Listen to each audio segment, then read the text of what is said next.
누구든지 사람 앞에서 나를 시인하면 나도 하늘에 계신 내 아버지 앞에서 그를 시인할 것이요. 누구든지 사람 앞에서 나를 부인하면 나도 하늘에 계신 내 아버지 앞에서 그를 부인하리라. 우리가 고백을 한다고 하는 것이 얼마나 중요한지를 잘 설명하고 있습니다. 우리가 흔히 이제 요즘은 뭐 많이 없습니다만 옛날에 이제 어떤 간첩이 이렇게 잡히면 그 사람이 받아야 할 처분을 단번에 용서받는 길이 있습니다. 그게 뭐냐면 전향을 하는 겁니다. 전향을 한다는 얘기는 생각을 바꿨다라는 겁니다. 근데 그 사람의 생각을 바꿨다는 걸 어떻게 알 수 있을까요? 뭐 숨길 수도 있고 겉으로 할 수도 있잖아요. 그것을 알 수 있는 한 가지 정부에서 하는 게 있습니다. 그게 뭐냐면 공개적으로 그것을 선언하도록 하는 겁니다. 그래서 우리가 옛날에 간첩이 딱 전향을 하면 꼭 하는 게 뭐냐면 전 국민을 대상으로 기자회견을 갖게 합니다. 그게 왜 그러냐? 전 국민 앞에 고백을 하는 겁니다. 나는 이제 다르게 살 것이다. 이게 굉장히 중요한 겁니다. 아무리 내가 잘못했다 얘기하는 거하고 실제로 내가 모든 사람 앞에 고백하는 거하고는 완전히 본질적으로 다르기 때문에 그렇습니다. 성경에도 고백에 대한 이야기를 이렇게 얘기합니다. 로마서 10장에 보면 10장 9절에 내가 만일 내 입으로 예수를 주로 시인하며 또 하나님께서 그를 죽은 자 가운데서 살리신 것을 내 마음에 믿으면 구원을 받으리라. 고백을 한다는 게 이렇게 중요합니다. 그러면서 말하기를 13절에 누구든지 주의 이름을 부르는 자는 구원을 받으리라. 성경에 보면 믿음의 사람 두 사람을 우리가 한번 살펴보려고 합니다. 베드로의 고백을 한번 봅시다. 마태복음 16장 16절에서 베드로가 이렇게 얘기합니다. 주는 그리스도시요 살아계신 하나님의 아들이십니다. 이 고백을 하자 예수님이 뭐냐고 표현하냐면 바요나 시몬아 네가 복이 있도다. 이것을 알게 하니는 이렇게 고백하게 하니는 육신이 아니고 하늘에 계신 내 아버지께서 이렇게 하게 했구나. 그러면서 베드로에게 엄청난 축복을 합니다. 이 반석 위에 내 교회를 세울 것이고 음부의 권세가 너를 이기지 못하게 할 것이다. 고백이라고 하는 것이 이렇게 중요한 응답을 갖게 해주는 거죠. 요한복음 6장 68절에서도 이런 말씀을 합니다. 모든 사람들이 예수님을 떠날 때입니다. 왜 떠났냐? 그 이전까지 오병이어의 기적을 행하니까 수많은 사람이 예수님을 따라왔어요. 근데 예수님께서 제자들에게 묻습니다. 저 사람들이 왜 나를 따라오는 것 같냐? 물론 뭐 이유가 있었겠지만 대부분이 먹을 것을 해결해 주기 때문에 따라왔거든요. 그래서 예수님께서 그들의 영적 상태를 점검하기 위해서 이렇게 얘기합니다. 이제 나는 너희들에게 더 이상 물고기와 떡을 나눠주고 싶지 않다. 이제 내가 너희들이 주고 싶은 게 하나 있는데 내 살을 먹고 내 피를 마셔라. 굉장히 충격적인 얘기죠. 그러니까 사람들이 이건 우리가 원하는 게 아닌데 이건 너무 어렵습니다. 그리고 많은 사람이 예수님을 버리고 떠났다라고 나옵니다. 그러자 제자들도 술렁이기 시작합니다.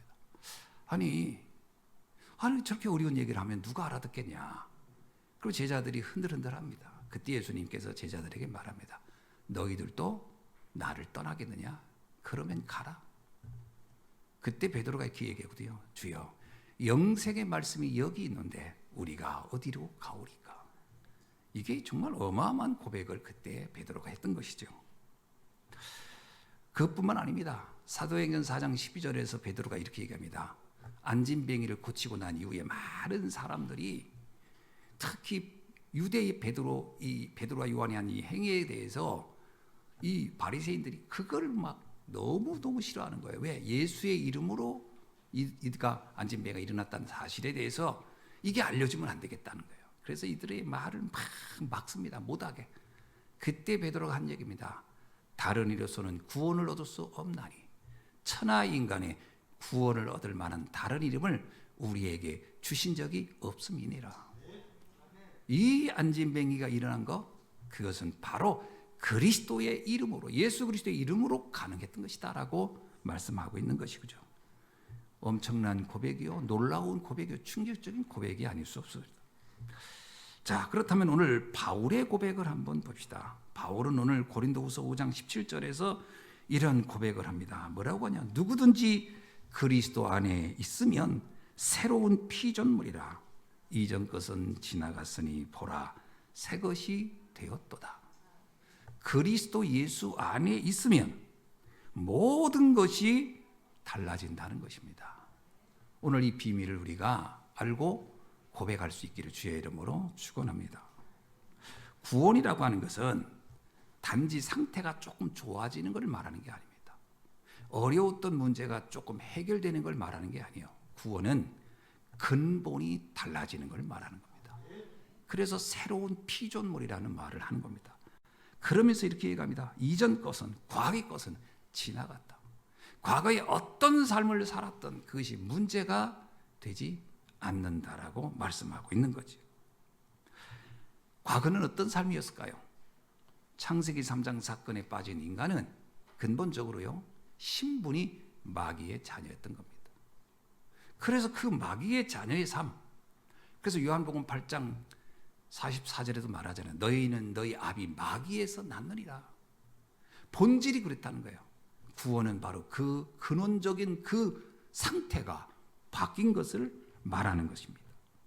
마귀의 자녀가 아니고 이제 네가 하나님의 자녀가 되었다. 지옥 같은 마귀의 자녀의 삶이 아니고 이제 천국의 배경 속에 천국의 칼, 하나님의 자녀가 되었다. 이 놀라운 비밀을 바울은 담대하게 선언했던 것이죠. 오늘 우리도 이 비밀을 우리의 믿음으로 고백할 수 있는 날이 되길 주의 이름으로 축원합니다. 자, 우리는 무엇을 어떻게 고백해야 할까요? 내용에 따라서 고백이 달라집니다. 그렇죠? 내용이 왜곡되면 고백도 왜곡되겠죠. 마태복음 16장 14절에 보면 예수님이 가이사라 빌립보 지방에 갔을 때입니다. 많은 사람이 예수님을 따랐다고 하거든요. 그때 예수님이 이렇게 묻습니다. 이 제자들에게. 저 사람들이 나를 여기까지, 이 가이사라 빌립보는요, 예루살렘에서 굉장히 먼 지역이거든요. 여기까지 나를 이렇게 많은 무리가 따라왔는데 도대체 나를 어떻게 알고 따라왔는지 한번 가서 그들의 내용, 신앙의 내용을 한번 점검해봐라. 가서 묻습니다. 당신들은 우리의 스승님을 어떤 생각을 가지고 따라왔습니까? 그랬더니 어떤 이는 세례 요한이 환성한 것처럼 여겼다. 어떤 사람은 에레미야가 다시 온 것처럼 여겼다. 어떤 사람은 엘리야가 다시 온 거라고 생각했다. 어떤 사람은 여러 훌륭한 선지자 중에 한 분이라고 여기고 따라왔다.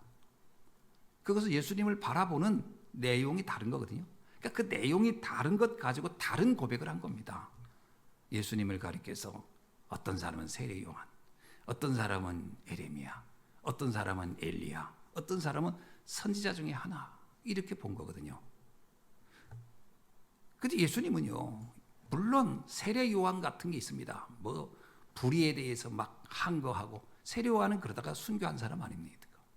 또 에레미야 같이 안타까운 사람을 보면서 눈물을 흘리는 그런 모습도 주님에게는 있습니다.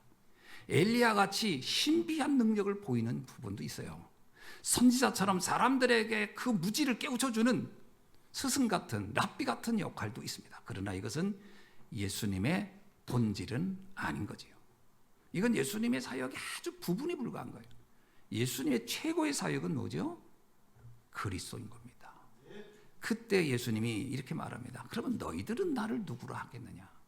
제자들에게 물어본 거예요. 그러니까 제자들도 그 사람과 똑같은 내용으로 고백하면 곤란하겠죠.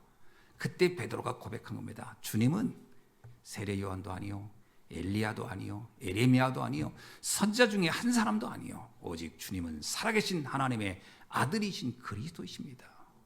이 고백이 가장 중요한 고백이 된 것이죠.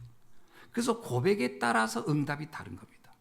예수님을 다르게 고백하면요, 다른 응답이 오는 거거든요. 올바른 고백 위에 올바른 응답이 오는 줄로 믿습니다. 그렇기 때문에 우리가 첫 번째로요, 복음의 말씀을 정확하게 붙잡는 것이 중요합니다. 우리가 말씀을 붙잡는다는 말이 뭐죠? 성경이 말하고 있는 말씀을 바르게 이해하는 것이죠.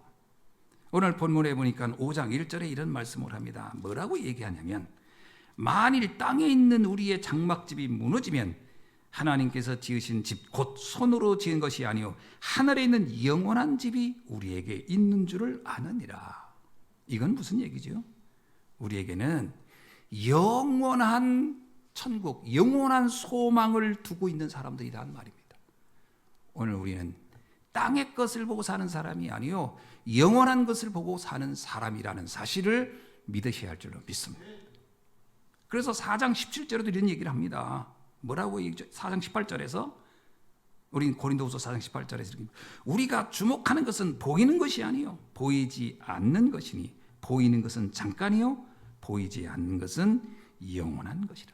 우리는 보이는 것을 위해서 사는 사람이 아니요 보이지 않는 정말 영원한 것을 위하여 사는 사람들이다.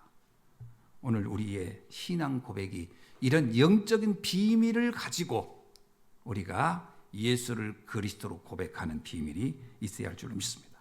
그럼 예수님은 우리에게 뭘 줬죠? 예수님이 와서 이렇게 내가 이 땅에 온 것은 너에게 영생을 주기 위함이라. 영원한 생명을 주기 위한 것이다. 내가 온 것은 아버지께서 약속한 그 보좌의 축복을 주기 위하여 내가 온 것이다. 그 주님이 이렇게 하면 내가 가는 것이 너에게는 축복이다. 왜냐하면 너희가 올 곳을 나는 예비하러 간다. 주님은 우리에게 늘 처음부터 끝까지 변함없이 하신 말씀이 있습니다. 영원한 비밀입니다. 영원한 약속이에요.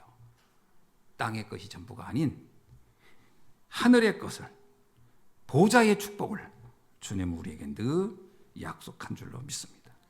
우리가 예수를 그리스도 믿는 이유는 땅에 있는 응답을 좀 받으려고 하는 것이 아니고 영원한 응답을 위하여 예수를 그리스도로 믿는 줄로 믿습니다. 두 번째는요, 말씀을 통해서 정확히 붙잡아야 할 것이 뭐냐? 믿음의 역사입니다. 여러분, 우리가 보이는 것을 가지고 따라간다? 사실 그거는 누구나 할 수 있는 거예요. 그러나 성경에 나타난 믿음의 영웅들을 보면 그들은 한결같이 믿음의 비밀을 붙잡고 간 사람들이에요. 히브리서 11장 1절로 2절에 보니까 뭐라고 하냐? 믿음은 바라는 것들의 실상이요 보지 못하는 것들의 증거니 선진들이 이로써 증거를 얻었느니라.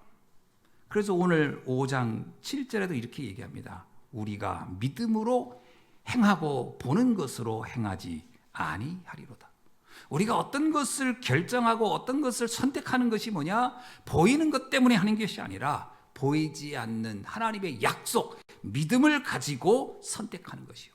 믿음을 가지고 결정하는 것이다. 우리 성도님들이 신앙생활을 하면서 자칫 잘못하면요, 보이는 것 때문에 판단하고 결정할 때가 너무 많아요. 그게 우리에게는 가장 쉽게 이해될 수 있는 영역이기 때문에 그럴 겁니다. 그러나 성경은 분명히 말합니다. 보이는 것을 놓고 가는 게 아니다. 하나님의 약속, 보이지 않는 것을 믿음을 갖고 가는 것이다. 아브라함이 창세기 12장 1절에서 너희 본토 아비의 집을 떠나 내가 지시한 땅으로 가라 할 때 아브라함이 보이는 땅에 대한 어떤 것을 보고 간 게 아니에요. 믿음을 붙잡고 언약을 잡고 떠난 줄로 믿습니다. 우리의 미래는 지금 눈에 보이는 현실이 아니고 하나님의 약속의 말씀인 줄로 믿습니다.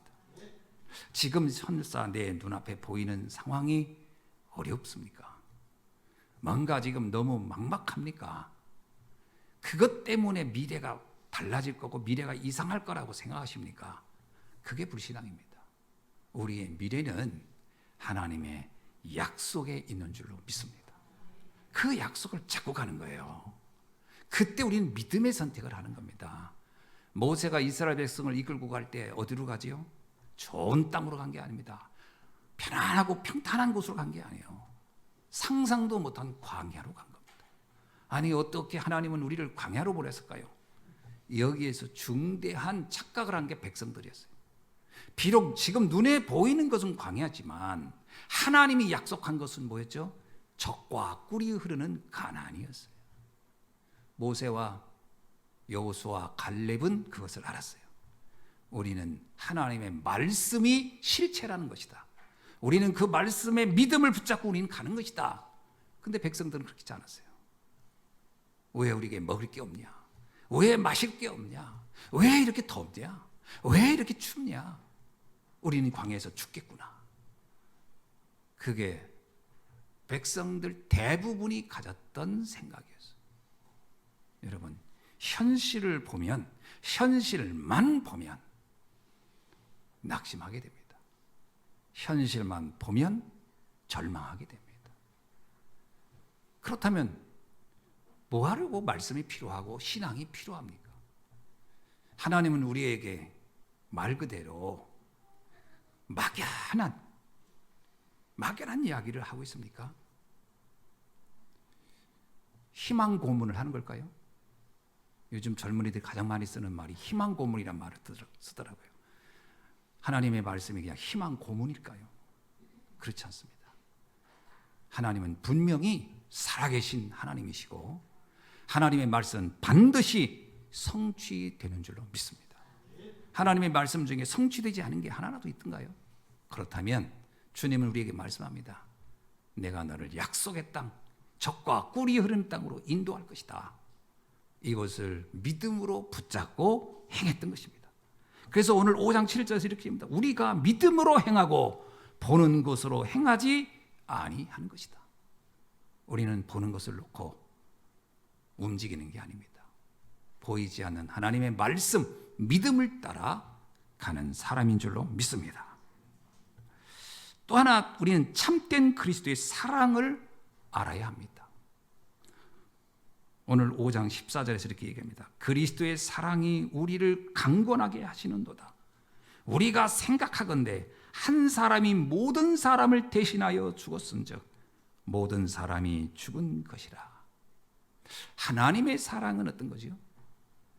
그리스도를 대속의 제물로 바침으로 우리가 망해야 할 우리의 인생을 완전히 살려놓으셨다는 겁니다. 우리는 이 믿음이 있어야 됩니다. 이 사랑을 알아야 됩니다. 우리가 왜 예수를 그리스도로 고백하느냐? 그냥 막연히 교리적인 내용 때문에 고백하는 게 아니에요.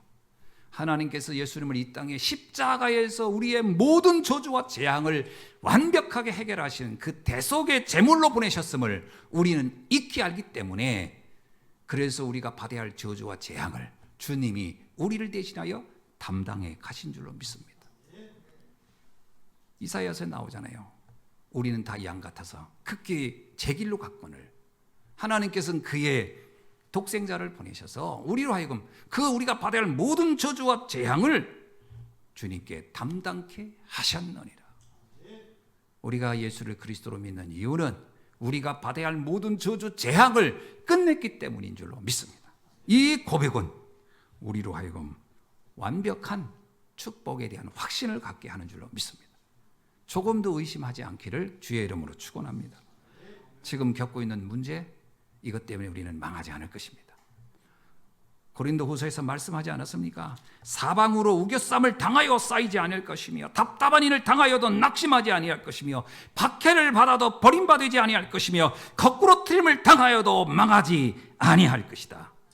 왜냐?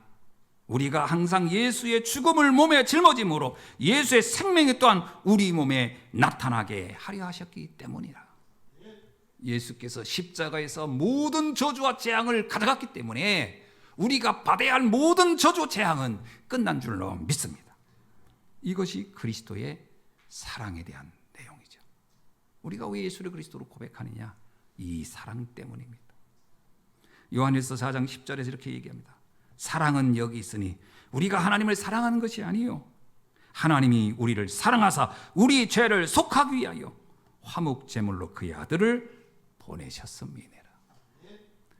죄는 단순히 뭔가 잘못한 거야, 실수야, 이거를 말하는 게 아닙니다. 이 죄는요 근본적으로 하나님과 분리돼서 오는 모든 저주 재앙의 원인을 말하는 거예요.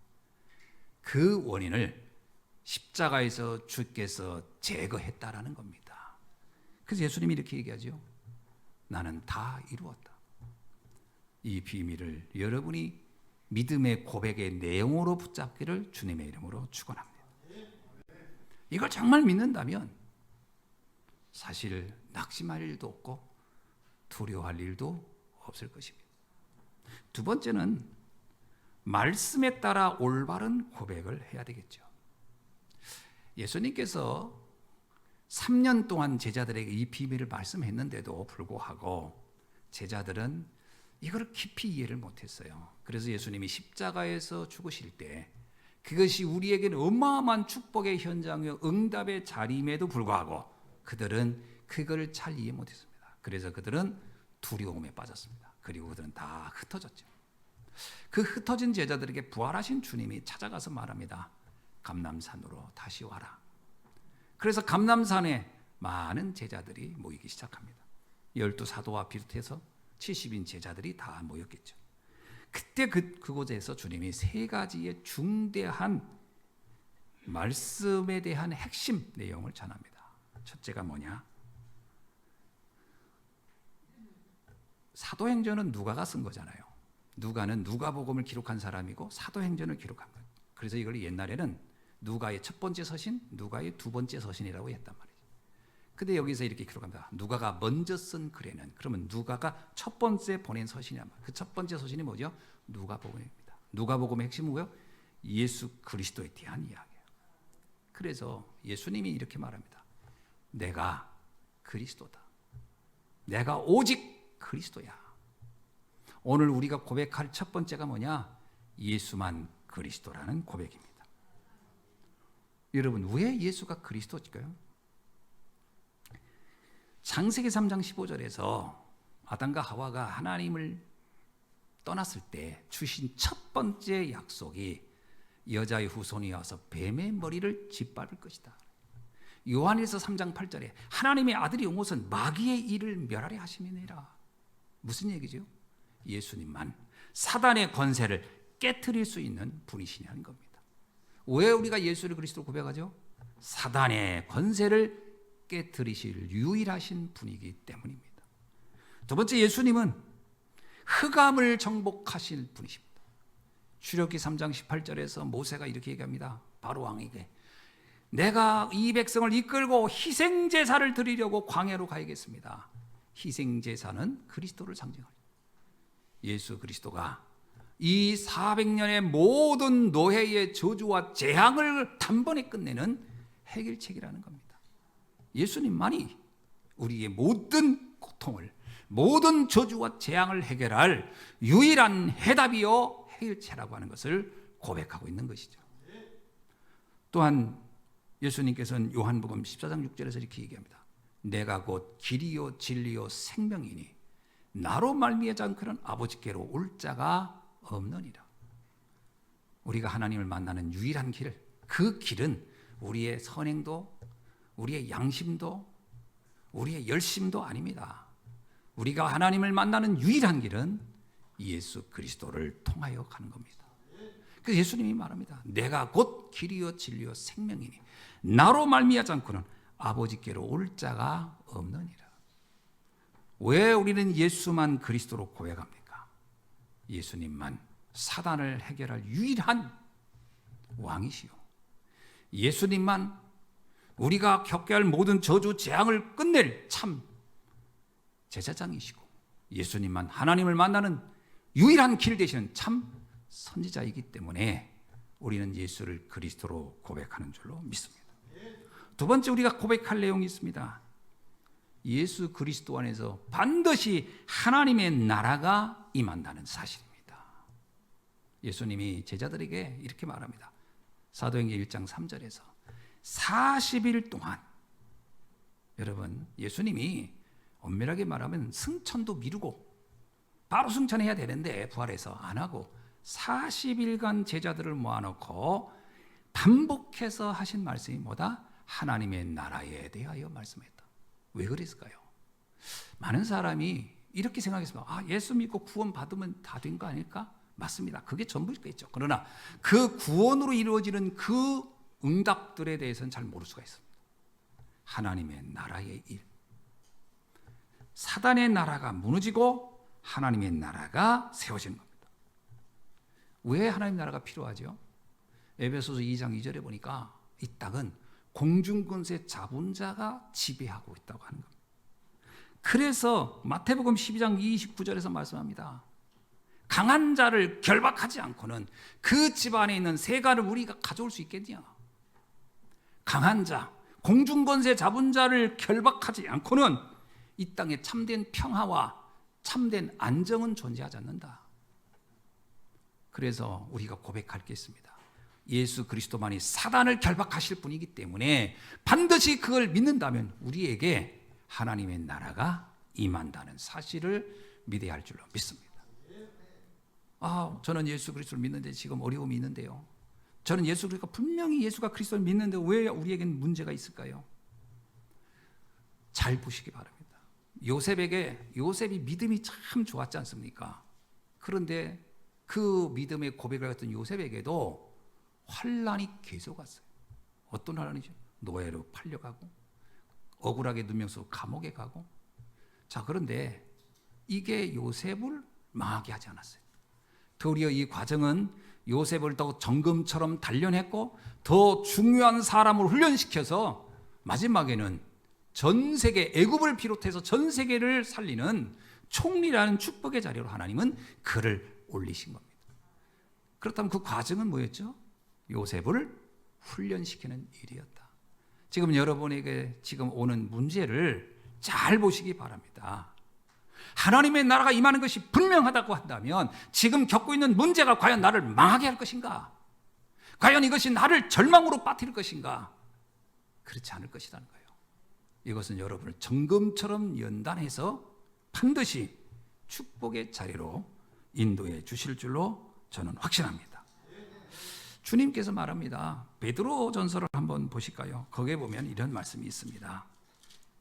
베드로전서 5장 10절의 말씀을 한번 읽어봅시다. 베드로전서 5장 10절의 말씀입니다. 모든 은혜의 하나님 곧 그리스도 안에서 너희를 부르사 자기의 영원한 영광에 들어가게 하시니가. 하나님의 나라를 누리게 하신 그분이 잠깐 고난을 당한 너희를 친히 온전하게 하시며 굳건하게 하시며 강건하게 하시며 터를 견고하게 하시리라.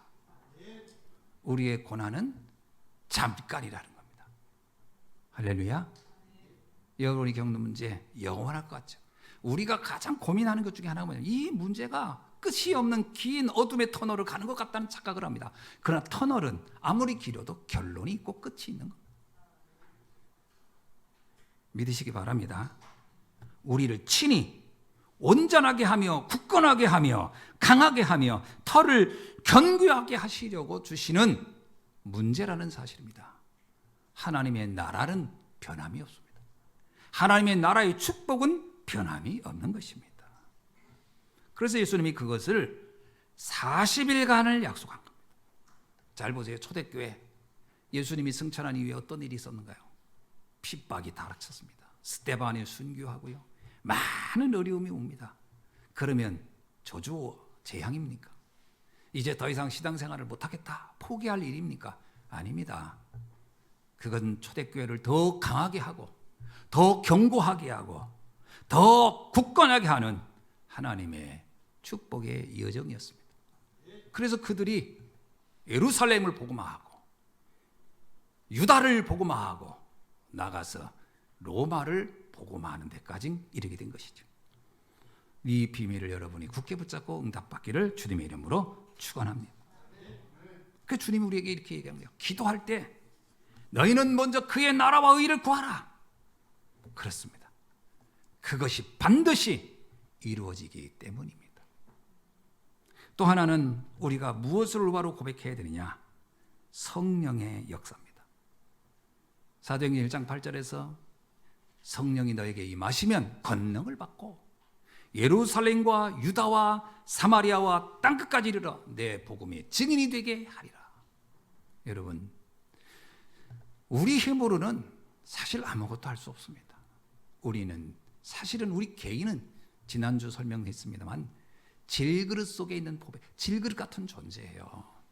나는 질그릇 같은. 쉽게 부서지기 쉽고 상처받기 쉽고 절망하기 쉽고 무너지기 쉬운 게 우리입니다. 이것 때문에 우리는 때로는 눈물 짓고 때로는 낙심하고 절망하고 원망하고 무너질 것입니다. 그러나 이게 전부가 아니에요. 내 안에 보배가 있는 줄로 믿습니다. 질것 안에 있는 보배. 그래서 우리는 절대 불가능한 일을 절대 가능의 길로 갈 수 있는 줄로 믿습니다. 그것을 하는 역사, 그것이 성령의 역사입니다. 성령의 역사는 단순히 어떤 신비적인 체험, 물론 성령의 표현 중엔 그런 게 있을 수 있지만 성령의 역사의 핵심은 거기에 있는 게 아닙니다. 성령의 역사는 절대 불가능한 상황을 절대 가능할 수 있는 능력을 내게 주시는 것입니다. 오순절날이 이미 이름에 예루살렘에 절대 복음화될 수 없는 상황, 바리새인들이 그렇게 핍박하는 현장. 근데 그날 그곳에 15나라 사람들이 온 겁니다. 놀랍지 않습니까? 이게 성령의 역사예요. 우리는 할 수 없으나 하나님이 하신다는 겁니다. 오늘 우리가 고백할 내용이 있습니다. 나는 연약하지만 전능하신 하나님께서, 하늘과 땅의 모든 권세를 가진 주님이 성령으로 나와 함께 한다면 이 절대 불가능이 절대 가능으로 바뀌어질 줄로 믿습니다. 이 믿음의 고백을 하는 날이 되기를 주님의 이름으로 축원합니다. 지금 우리의 현장은 성령의 능력이 없이는 살기가 어려운 현장이에요. 예상치 못한 문제와 사건들은 마치 도처에 뿌려 있는 지뢰처럼 우리를 위협하고 있습니다. 조금만 방심하면 우리의 삶을 송두리째 공격하는 일들이 너무나 많이 있어요. 어떻게 이 길을 걷겠습니까? 그래서 광야길을 가는 그 길을 이스라엘 백성들에게 모세가 이렇게 얘기합니다. 밤에는 불기둥이, 낮에는 구름기둥이 너희를 인도할 것이다. 하나님의 인도를 받아야 살 수 있다. 오늘 우리는 우리의 지식과 지혜 가지고 살 수 있다면 얼마나 좋겠습니까? 우리의 경험과 우리가 알고 있는 지식을 가지고 살 수 있으면 얼마나 다행이겠습니까? 그러나 그것으로 해결할 수 없습니다. 그거로 해결할 수 없는 일들이 너무 많습니다. 성령의 역사가 아니고서는 절대로 해결할 수 없는 일들이 너무 많이 있다는 거예요. 그래서 주님이 말씀합니다. 성령이 너에게 임하시면 권능을 받고 내가 살아날 정도가 아니고 예루살렘에서 땅끝까지 살릴 수 있을 것이니라. 오늘 이 고백이 우리의 고백이 되기를 주의 이름으로 축원합니다. 세 번째입니다. 그렇다면 새로운 피조물이란 정확히 뭘까요? 한마디로 말하면 하나님의 형상을 회복했다는 말입니다. 창세기 1장 27절 28절에 보니까 하나님께서 우리를 하나님의 형상대로 창조했다. 그리고 우리에게는 축복을 줍니다. 생육하고 번성하고 충만하고 정복하고 다스리는 축복을 주셨다. 이것이 창세기 3장에 가보면 아담과 하와가 사단에게 속아서 하나님께 약속한 언약의 과일인 선악과를 먹음으로 완전히 파괴된 겁니다. 더 이상 하나님의 형상은 내게 남아있지 않았고 요한복음 8장 44절의 말씀처럼 우리는 마귀의 자녀가 되어서 살 수밖에 없는 그야말로 비참한 인생이 되어버리고 만 거죠. 이 하나님의 형상을 회복하는 것이 너무나도 시급하고 중요한데 어떻게 할 거냐? 내가 착하고 바르게 산다고 회복이 되겠습니까? 사단에 의해서 무너진 이 형상은 우리의 능력으로는 해결할 수 있는 게 아닙니다. 오직 하나님의 형상은 하나님만 해결할 수 있는데 그 길이 그리스도입니다. 고린도후서 4장 4절에 이렇게 얘기합니다. 그리스도는 하나님의 형상이니라. 골로새서 1장 15절에도 이렇게 말씀합니다. 그는 보이지 아니하시는 하나님의 형상이니라. 우리가 예수 그리스도를 믿음으로 내가 구원을 받는 그 순간은 바로 내가 상실했던 하나님의 형상이 회복되는 순간입니다. 하나님의 형상이 회복되면 무엇이 따라오죠? 생육하고 번성하고 충만하고 정복하는 능력이 따라오는 줄로 믿습니다. 하나님의 형상에게 따라오는 당연한 축복이거든요. 이 비밀을 여러분이 확신하기를 주님의 이름으로 축원합니다. 이 비밀을 가지고 뭐 하라는 것이죠? 아담과 하와에게요, 하나님의 형상대로 창조한 이후에 이 권세를 주고 한 얘기가 있어요. 에덴을 다스리라는 겁니다. 그래서 아담과 하와가 이름을 부르는 것은 그 명칭이 되어버렸다라고 나오잖아요. 오늘 우리에게 말씀하십니다. 하나님의 형상을 회복한 하나님의 성도들이여, 너희는 가서 이 땅에 무너져 있는 저 흑암을 바꿔내라. 이게 주님이 우리에게 주신 엄중한 축복이며 미션이며 사명인 줄로 믿습니다. 새로운 피조물이란 신분이 달라진 겁니다. 이제 우리는 더 이상 마귀의 자녀가 아니에요. 하나님의 자녀가 된 줄로 믿습니다. 요한복음 1장 12절에 영접하는 자, 그의 이름을 믿는 자들에게는 하나님의 자녀가 되는 권세를 주셨느니라. 신분이 바뀐 겁니다. 나는 이미 하나님의 자녀라는 신분을 가진 거죠. 하나님의 자녀는 누구가 보호합니까? 하나님이 나를 보호하는 거예요. 그래서 너는 이제 기도하라는 거예요. 누구에게요? 하나님의 자녀가 하나님에게 기도하는 거예요. 그래서 하늘에 계신 우리 아버지시여, 이름이 거룩히 여김을 받으시오며 나라 임하옵시며 그 뜻이 하늘에서 이루는 같이 땅에서도 이루어지리다. 오늘 또 일용할 양식을 내게 주옵시고, 그리고 내가 죄진 자를 사하여 준 것 같이 죄진 자를 용서하여 주시며, 그리고 흑암에게 무너지지 않게 해달라고 기도하라고 말씀하고 있습니다. 기도는 아무나 하는 게 아니에요. 하나님의 자녀가 할 특권입니다. 기도는 신분이 바뀐 자만 할 수 있는 거예요. 누가요? 하나님의 자녀가 하나님을 아버지라고 고백할 수 있는 사람에게. 저도 모태신앙으로 어릴 때부터 교회를 다녔습니다. 근데 신기하게도요, 중고등학교 때 기도를 하자고 할 때 하나님 아버지 하면 입에서 잘 안 나와요. 이상한 게요. 하나님의 아버지라고 하도 들어서 알겠는데 뭔가 내 마음이 와닿지가 않는 거예요. 그게 굉장히 형식적인 거예요. 왜 그랬을까? 나중에 알았어요. 내가 교회는 다녔지만 내가 신분이 바뀌어 있지가 않았구나. 여러분 생각해 보세요. 나를 낳지 않은 사람에게 아버지라고 하는 게 쉽겠나요? 그거 굉장히 낯선 겁니다. 나를 낳은 분한테 아버지는 너무나 자연스러운 거예요. 어느 날 제가 구원의 비밀을 알고 나니까 하나님 아버지 할 때 그게 낯선 게 아니라 너무 감사한 거예요. 나 같은 자를 자녀로 삼아주셨구나. 구원은 우리가 신분이 바뀌는 사건이요, 피조물이 바뀌는, 그야말로 새로운 피조물이 되는 사건인 줄로 믿습니다. 마지막으로 또 하나, 우리는 권세가 주어집니다. 여러분, 새로운 피조물에게는 새로운 힘과 자격이 주어지는 거잖아요. 새로운 능력이 주어지는 거예요. 모든 사람은 창세기 3장 사건으로 권세가 상실됐습니다. 사단을 아비처럼 따라갈 수 있는 것밖에 없었어요. 우리가 할 수 있는 게 아무것도 없었어요.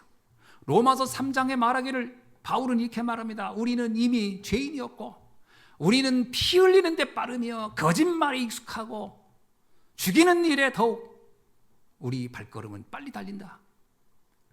우리는 늘 고통 속에 살 수밖에 없었다. 아무런 뭔가를 살릴 수 있는 권한은 우리에게 없어요. 죽일 수 있는 권한만 있지 살리는 권한이 우리에게는 없었다라는 거예요. 그런데 예수가 그리스도로 우리를 구원하신 날로부터 우리는 기도하면 응답받을 권세가 주어졌으며, 흑암을 결박할 권세가 주어졌으며, 세계를 복음할 권세가 주어진 줄로 믿습니다. 권세는 사용할 때 나타나는 겁니다. 사용하지 않으면 알 수가 없어요. 대통령의 권한을 활용하지 않으면 모르는 겁니다. 그래서 권세는 써야 돼요. 어떻게 씁니까? 여러분, 기도로 사용하는 줄로 믿습니다. 전도로 사용되는 줄로 믿습니다. 권세가 나타나는 방법은 기도와 전도예요. 이 두 가지를 통해서 여러분이 하나님이 나를 전도자로, 세상 살리는 전도자로 쓰고 있다라는 것을 목격해야 되고 체험해야 할 줄로 믿습니다. 평생을 신앙생활해도 이 권세를 한 번도 쓰지 않는 사람도 있어요. 흑암을 결박할 기도, 질병을 치유할 권세 한 번도 안 하는 사람이 있어요. 늘 남한테 의존하는 사람이 있어요. 좀 해주세요. 기도 좀 해주세요. 이미 내게 기도할 권세가 주어진 줄로 믿습니다. 병든 자에게 손을 얹은즉 나으리라. 이게 우리에게 준 권세입니다. 예수의 이름으로 명령하면 귀신이 떠나는 권세를 이미 우리에게 주셨습니다. 여러분이 그 사실을 기억하시고 담대하게 권한을 쓰는 날이 되기를 주의로 축원합니다. 말씀을 맺습니다. 이렇게 해서 주님은 우리에게 뭐라고 말씀하시냐? 마지막에 이렇게 얘기합니다. 18절에 보시니까 모든 것이 하나님께로서 났으며 그가 그리스도로 말미암아 우리를 자기의 화목하게 하시고 또 우리에게 화목하게 하는 직분을 주셨으니 곧 하나님께서 그리스도 안에 계시사 세상을 자기와 화목하게 하시며 그들의 죄를 그들에게서 돌리지 아니하시고 화목하게 하는 말씀을 우리에게 부탁하셨느니라. 평화의 사도, 화목케 하는 사명, 이게 오늘 우리가 받은 축복입니다. 많은 사람들은 지금 사단에게 잡혀서 갈등하고 있습니다. 평화를 알 길이 없습니다. 주님이 얘기하죠. 내가 주는 평화는 세상이 주는 것과 다르다. 아무도 모르고 있어요. 문제 앞에 많은 사람들은 낙심하고 있고 절망하고 있고 지금 고통하고 있습니다. 그들에게 하나님과 화목하는 비밀, 그거를 전해주라는 거예요. 고통당하는 이들을 보면서 여러분의 시선을 외면하지 않기를 바랍니다. 그들을 도우라는 거예요. 성경에 보면은 로마서에 이런 말씀이 있습니다. 피조물들이 지금 우리를 고대하고 있다. 로마서 8장 한번 가보실까요? 거기에 보면 이런 말씀이 있습니다. 로마서 8장 19절을 한번 봅시다. 19절로 20절 말씀을 다 같이 읽어봅시다. 피조물들이 고대하는 바는 하나님의 아들들이 나타나는 것이니 피조물이 허무한데 굴복하는 것은 자기의 뜻이 아니요 오직 굴복케 하는 신은 이로 말미암으니라.